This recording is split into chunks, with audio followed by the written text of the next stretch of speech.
Hidup yang terhormat gak bicara soal usaha kita. Perbuatan baik kita kayak kain kotor. Perbuatan baik kita gak bisa bikin apa-apa. Usaha kita terbatas, kemampuan kita terbatas. Hidup yang terhormat hanya bisa didapat kalau kita nempel sama Tuhan. Living an honorable life.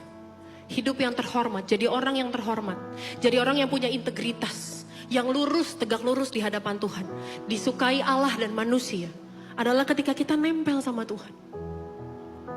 Biar segala kebaikan itu ngalir dalam hidupmu. Dan orang lain lihat buahnya. Orang lain diberkatin atau enggak. Fokus kita bukan di situ. Fokus kita nempel sama Tuhan. Selama kita nempel sama Tuhan. Selama kita sebagai ranting-ranting yang terus nempel sama Sang Sumber. Berkatnya ngalir. Kebaikannya mengalir. Buahmu bertumbuh. Menghasilkan buah. Orang lain bisa petik buahnya. Menikmati kebaikan dari buah itu. Kalau kita fokus sama buahnya. Rantingnya copot. Awal-awal mungkin masih enak. Awal-awal mungkin masih manis. Tapi slowly but surely, we will die. We will be dry and die. Fokus kita adalah nempel sama Tuhan. Mumpung masih awal tahun. Mumpung masih awal tahun. Bekerja itu baik.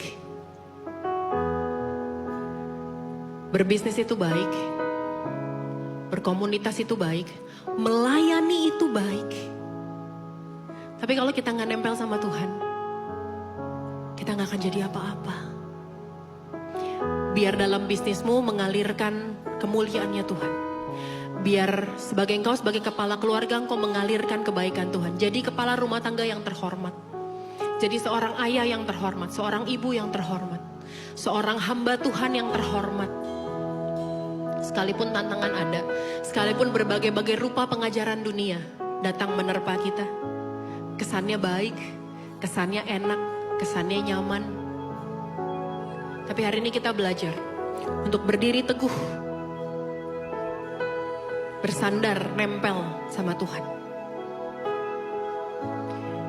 Agar orang lain bisa melihat Yesus dalam kita. Berbelas kasihan, bermurah hati sama orang, jaga perkataan kita. Mulut kita buat doain, bukan buat ngomongin hanya untuk kita merasa lebih baik dari orang itu. Engkau gak akan jadi terhormat ketika engkau menjelekkan orang lain. Engkau gak akan terlihat lebih baik ketika engkau ngomongin orang lain. Ayo, sebagai anak-anak Tuhan,